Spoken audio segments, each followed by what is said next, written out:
dia, boa tarde, boa noite. Estamos gravando aqui um podcast na Escola Maria da Conceição Rodrigues Avelar. Eu estou aqui com os educadores Eliseu e Cauã. E você? Psicóloga Laine. O tema desse podcast é mente e aprendizado da vida escolar. Como a psicologia pode lidar com os alunos na vida escolar? Então, a psicologia tem o papel de conhecer os alunos, entender como eles aprendem, quais suas emoções, quais suas dificuldades, em que contexto ele está inserido. A psicologia escolar atua dessa maneira, né? Contribuindo, junto com toda a comunidade escolar, para o melhor desenvolvimento do aprendizado do aluno. Você poderia dar uma dica para os responsáveis, os pais, os educadores, os alunos, sobre isso?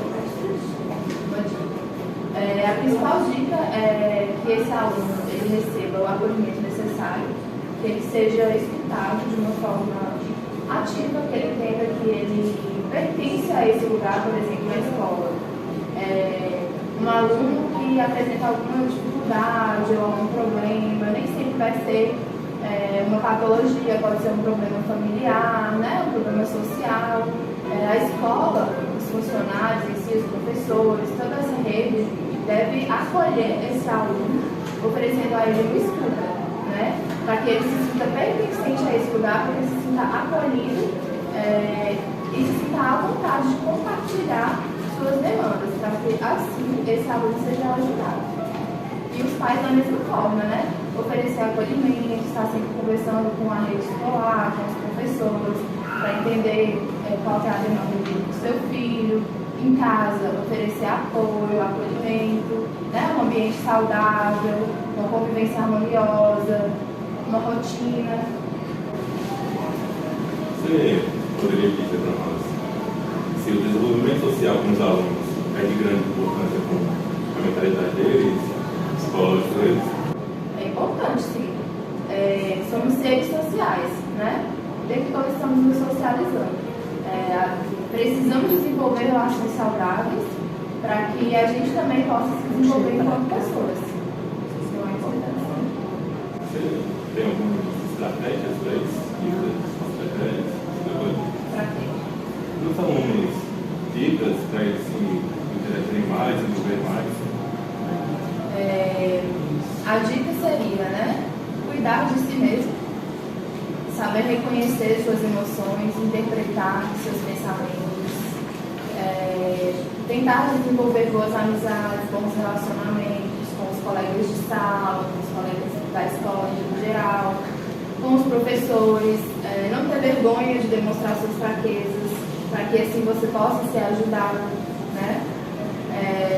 Desenvolver mais sua autoconfiança, sua autoestima, trabalhar em cima do gerenciamento do estresse e da ansiedade, para que assim você possa desenvolver as relações da forma mais saudável possível. Como que os educadores, professores, pais podem criar um ambiente saudável para os alunos a esse desenvolvimento? Um ambiente saudável seria todo mundo ali estar envolvido nesse processo, digamos assim. Eu trabalhei na escola com o ensino fundamental e eu via muito isso, que às vezes o aluno problema, né, como chamavam antigamente, ele era meio que excluído. Ele era visto ali como o defeituoso daquela sala. E isso não deve ser feito dessa maneira. Esse aluno, como eu falei, ele precisa se sentir pertencente ao ambiente escolar. Ele é parte integrante ali do grupo. E a inclusão escolar que estamos falando, né, para ela acontecer, ele precisa ser tratado de uma forma igual para os outros alunos. Então, os educadores devem elaborar estratégias para que esse aluno esteja pertencente ao grupo, fazer mais trabalhos em equipe, promover dinâmicas de inteligência emocional, por exemplo, fazer algumas atividades extras, como por exemplo essa que vocês estão fazendo aqui, né? Para envolver mais a equipe, o grupo, para que aquele aluno que talvez não se sinta tão inserido, né, na comunidade escolar, ele se sinta acolhido, pertencente, ele entenda que ele também pode contribuir mesmo com suas dificuldades, entendeu? Cada pessoa é diferente. Cada pessoa funciona de uma maneira. Então, os educadores precisam estar atentos a isso. O que é que esse aluno tem que diferente que eu posso ajudar? Como eu posso melhorar minha didática, por exemplo? Que estratégia eu posso usar na sala para que esse aluno não se sinta excluído? Entendeu? Não sei disso aí, das estratégias que ele precisa usar para não ser excluído. Você vai falar para nós? Por exemplo, às vezes esses alunos costumam sentar lá no fundo, ficar mais isolado, não conversar com os outros colegas, né? Ele apresenta alguns sinais. O educador, o professor, por exemplo, poderia chamar esse aluno para sentar à frente, colocar ele para auxiliar uma atividade escolar, por exemplo. Me auxilia aqui com tal atividade. Escrever no quadro, pegar uma atividade, uma folha, alguma coisa assim. Promover dinâmica que esse aluno vai participar, chamar ele, entendeu? Para ser mais ativo. Seria esse tipo de coisa. Trabalhar a inteligência emocional dentro da sala de aula com todos os alunos. Isso eu estou falando para que seja de forma igual, entendeu? Por exemplo, para que todo mundo receba a educação sobre inteligência emocional. Hoje você falar sobre, por exemplo, fazer uma dinâmica sobre saúde mental, entendeu? Para que todo mundo receba essa informação. E dessa forma, esse aluno será beneficiado. Uma união, cooperação dos educadores e das psicólogas pode ajudarem os alunos? Com certeza. Hoje já é lei, né? A psicologia nas escolas. E o psicólogo escolar desenvolve um bom trabalho, junto com os professores, junto com a supervisão, direção, com toda a comunidade escolar. E ainda há muito que mudar, mas tende só a melhorar daqui para frente, né? Que a psicologia esteja inserida dentro da educação. Agora, falando um pouco sobre relação ao bullying na escola, como tu acha que isso deveria ser tratado? O bullying deveria trabalhar mais a prevenção. O bullying é um tipo de ação, né, que ela geralmente é repetitiva. O agressor, né, a pessoa que pratica o bullying, ele faz aquilo ali todos os dias com aquela vítima. Essa vítima vai ter consequências. O agressor também ele pode estar passando por algum problema. O bullying ele deve ser tratado na escola de uma forma muito sensível, porque ainda há muito que mudar. Mudou depois da pandemia, né?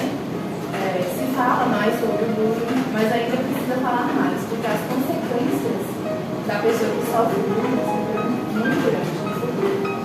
Então, é trabalhar com prevenção, fazer palestras, fazer campanhas contra o bullying, talvez fazer um grupo de apoio na escola, para que essa pessoa que sofre o bullying tenha um adulto de referência, um profissional de referência para fazer denúncia, por exemplo.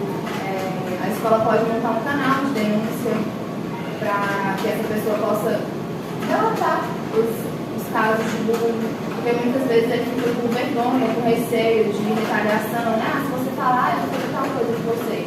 Então, é necessário criar um canal seguro, para que essa pessoa, vítima de bullying, ela consiga falar com alguém. Ela precisa falar que ela está sofrendo esse bullying.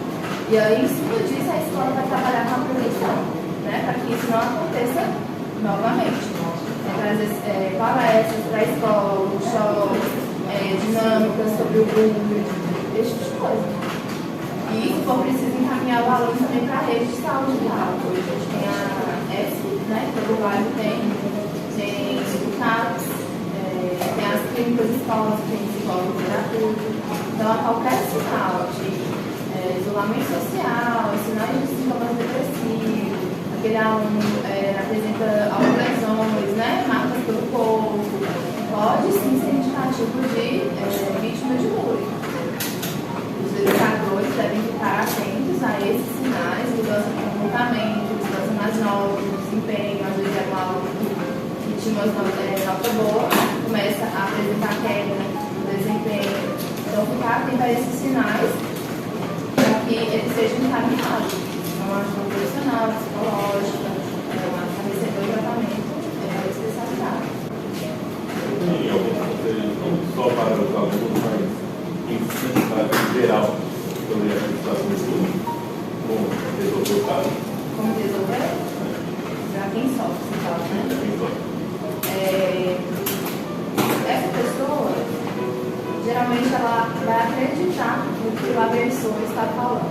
Né? Geralmente, os bullying, eles hoje são mais verbais do que físicos. Então, são o quê? Apelidos, são características pejorativas daquela pessoa. Por exemplo, falar você é burro, ficar todo dia falando, você nunca vai conseguir. E essa pessoa, geralmente, ela acredita nisso. E ela desenvolve esse pensamento negativo sobre si mesmo, faz com que sua autoconfiança diminua, sua autoestima. Então, o conselho que eu tenho é: acredite mais em si mesmo, nas suas qualidades, nas suas competências, em tudo que você tem de melhor. Tentar ignorar ao máximo, né, esse agressor, essa pessoa. Entender que essa pessoa provavelmente também pode estar passando por algum problema. E buscar soluções que lhe são apresentadas. No caso da escola, seria falar com o professor, procurar rede de apoio. Se tiver psicólogo na escola, procurar um psicólogo, falar com os pais, para que os pais também tenham a escola, para que os pais do agressor também fiquem cientes. Seria esse conselho que eu dou mesmo. Manter a calma, não tentar revidar, né? Não tratar a violência com violência, porque não vai mudar nada. Você que sofre bullying não vai conseguir mudar essa pessoa, esse agressor. Então, quem tem que mudar é você mesmo. Você, com o seu pensamento em relação a si mesmo. Olhe no espelho e veja quem é você. Você vê o que o outro fala. Então, você tem que acreditar mais em si mesmo e melhorar a sua autoconfiança. Assim, vai acabando gradativamente com o mundo do bullying, né? Aquela pessoa vai ver que você não vai resolver. Agora, dando um pouquinho para mim, sobre as discussões, transições escolares, a qual faculdade de carreira, sei sobre isso, tá? A transição escolar, né? Do ensino médio para a universidade. Geralmente isso causa muita pressão nos jovens. Alguns jovens querem seguir o que realmente gostam, outros jovens querem seguir o que o pai quer, né? Meu pai quer que eu faça medicina, mas eu não quero. E ele tem aquela pressão: o que eu quero para o meu futuro? Eu só tenho 17, vocês formam 17, né? 17 para 18 anos. Eu posso querer ser alguma coisa hoje e amanhã eu quero ser outra coisa. Então, essa pressão por si só causa muita ansiedade e muito estresse. Hoje a gente tem um trabalho de orientação vocacional feito por psicólogos, que pode ajudar muito. Que é trabalhar em cima das suas principais habilidades, daquilo que você gosta, como você se vê trabalhando, seus potenciais, e aí, diante de algumas técnicas, descobrir aquela profissão que seria mais adequada, né? Mas isso é muito relativo, porque essa profissão pode ser adequada hoje, mas amanhã pode não ser. Assim como acontece de muitas pessoas estarem no terceiro, quarto período de medicina e desistir, fazer trancar a faculdade, mudar de curso, entendeu? Falar: isso não é pra mim, eu não me vejo fazendo isso. Então, assim, aliviar um pouco essa pressão seria a principal dica que eu daria, tanto para os pais quanto para os alunos. Se preocupe, mas não se preocupe tanto a ponto de deixar com que essa ansiedade te atrapalhe, entendeu? Porque você deve sim se preocupar com o futuro, pensar na faculdade, né? Se dedicar. Se você, por exemplo, quer fazer medicina, vai ser mais difícil o percurso. Então você tem que ter uma motivação maior para isso. A transição, chegar lá na faculdade, você vai enfrentar uma outra rotina, uma outra vivência, um estilo de educação totalmente diferente da escola. E isso também vai gerar ansiedade, né? Vai gerar estresse, você vai ter muito mais trabalhos para fazer, você vai apresentar mais trabalho em público, né? Então, assim, a rotina é totalmente diferente, a cobrança. E isso também pode te gerar ansiedade, então você precisa se preparar para isso. Outra dica também seria você, se você já souber, né, para qual faculdade você vai, qual curso você vai fazer, você pode fazer uma visita. Vai antes da faculdade, chama seu pai e sua mãe para ir conhecer o ambiente, para no dia que você chegar lá você já estar familiarizado, para, de certa forma, reduzir sua ansiedade um pouco, sua expectativa. Então, conhecer o ambiente, né, o percurso, o caminho que você vai seguir, se preparar o quanto antes para essa transição. Da mesma forma, do ensino fundamental para o médio, dos anos iniciais para o ensino fundamental, é a mesma coisa. Sempre vai gerar uma mudança de rotina, né? A pessoa vai ter que se adaptar a novos colegas, novos professores, novas disciplinas. Então, tudo precisa de um tempo para adaptar.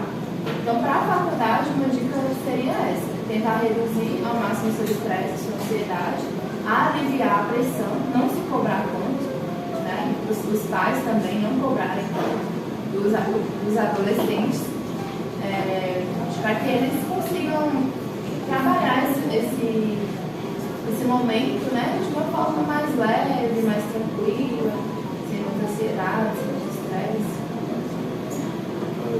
Considere isso aí em relação aos pais. Considere que às vezes alguns pais querem controlador, controlar o filho, para onde ele vai. Tem algumas dicas para os pais em fazer isso? É muito subjetivo isso, porque cada pessoa é uma pessoa, como eu falei, né? Então, assim, se eu der uma dica, pode funcionar para um, mas não pode funcionar para outro. Então, a sugestão seria que esses pais tenham um olhar mais sensível para os seus filhos. E entendam que a jornada não é a jornada deles, e sim do seu filho. Então, quem tem que escolher esse caminho é ele, e não os pais. Entendeu? É comum que os pais sonhem com o futuro dos seus filhos. E quando eles não recebem isso, por exemplo, não atendem essa expectativa, eles também vão ter que trabalhar a frustração deles. Por exemplo, um pai que é muito controlador sempre sonhou que seu filho fizesse medicina. O filho vai e quer fazer psicologia. Não foi meu caso, tá, gente? Eu queria fazer o nome. E aí, esse pai vai ter que trabalhar essa frustração, essa mãe também, entendeu? Então, é uma questão mais pessoal de cada pai e de cada mãe. Entender que aquele filho tem seu próprio caminho, tem suas próprias vontades, seus desejos. Talvez ele não queira ser médico, talvez ele queira ser policial, entendeu? Ou talvez ele nem queira fazer faculdade. Então, assim, a gente entende que a faculdade, só o próprio nome já causa uma pressão muito grande. E quanto mais acolhedor seja o ambiente familiar, em casa, mais os filhos vão reduzir essa ansiedade aí e vão entender. Um vai entender o outro, o filho vai compreender o pai vai compreender o filho. Então, quanto menos cobrança, né? É lógico que deve existir cobrança, mas uma cobrança assim, respeitosa, no limite, e não que seja uma coisa que faça mal à saúde mental do adolescente, né? E ao bem-estar dele. Comum, nós agradecemos a sua presença, vamos fazer uma você, não sei se você se importa. Mas quais são os principais desafios emocionais que os alunos têm que ser mais acostumados? Os desafios emocionais é lidar com suas próprias emoções, sua ansiedade, seu estresse, suas próprias cobranças pessoais, familiares também, questões de bullying, né? De autoaceitação, busca da identidade. Tem pessoas que não se sentem aceitas no ambiente escolar. Esse tipo de dificuldade emocional. Quais são os benefícios de ensinar habilidade de resolução de conflitos? Os benefícios. Quanto mais cedo você é ensinado sobre resolução de conflitos, mais problemas de relacionamento você vai enfrentar. Então você vai saber se comunicar melhor, você vai saber enfrentar melhor as adversidades do dia a dia, né? Na escola, as situações de bullying, por exemplo. Você você vai saber lidar com isso de uma maneira muito mais assertiva. Você não vai... O que é assertivo? Você não é nem passivo nem agressivo, você é meio termo. Então, assim, a pessoa que ela não sabe, não tem a habilidade de resolução de conflito, ela geralmente vai partir para agressão, ou então ela não vai fazer nada e vai sofrer as consequências por isso sozinha. E lá na frente, no seu futuro, ela vai ser prejudicada. Então, quanto mais cedo você recebe essa educação de resolver esse conflito, mais benefícios você vai ter. Você vai se relacionar melhor com as pessoas. Você vai enfrentar um problema, você vai saber resolver ele da melhor maneira possível. Você não vai deixar suas emoções falarem mais alto, sua ansiedade te dominar, entendeu? São esses tipos de benefícios. Como idosos, educadores, professores, podem promover a empatia dos alunos. Promover a empatia? Os professores eles precisam ser modelos, né, de referência. Desde criança, os alunos eles aprendem com os professores. Eles têm o professor ali como uma referência de autoridade, como um modelo. Então, se o professor ele exerce isso, essa empatia com os seus alunos, automaticamente os outros alunos vão aprender também. Então, o que é empatia? Eu me colocar no lugar do outro, né? Quando o professor, o educador, tiver essa oportunidade de acolher um aluno, ouvir, oferecer uma escuta ativa, né? Para ele saber que ele realmente está sendo escutado ali naquele momento, isso é empatia. Eu entender a dor do outro, eu entender que essa pessoa ela pode ter problemas em casa, problemas de saúde mental. Então, isso é empatia. Os educadores podem fazer dinâmicas de sala de aula, tem muitas dinâmicas de saúde mental, onde os alunos vão ter essa oportunidade de entender o sentimento um do outro, fazer um grupo de apoio, né, na escola, dinâmicas de grupo, de pessoas que sofrem com ansiedade, por exemplo. A escola pode propor isso também, fazer um grupo, convidar profissionais da saúde para vir aqui fazer palestras, para trabalhar a prevenção, tudo isso. Não sei se você pode ter demais isso, quer que consiga, mas já teve algum caso de aluno, o professor não siga os alunos, mas o próprio professor? Eu tive um caso de uma paciente que ela sofreu bullying da própria professora. E as consequências foram gravíssimas. Ela começou a apresentar dificuldade da aprendizagem, ela não confiava em nenhum outro professor, nem os colegas, ela perdeu a autoestima, ela desenvolveu ansiedade, estresse, começou a desobedecer os pais. Então, daí você vê o tanto de consequência que o bullying traz para a vida de uma criança. E você não espera isso nunca de um professor, né? Então, assim, toda a comunidade escolar, ela deve receber informação, ela deve buscar conhecimento, os profissionais de saúde, né, também tem que fazer prevenção com os professores também, porque eles precisam ser modelos de referência, como eu falei. Principalmente para a criança, ela aprende muito com o professor. Então, se você não é essa referência, você está fazendo errado. É isso. Muito obrigado pela sua companhia aqui. Nada. Tirou um pouco do seu tempo para responder umas perguntas desses estudantes, que ainda a pessoa sabe muita coisa.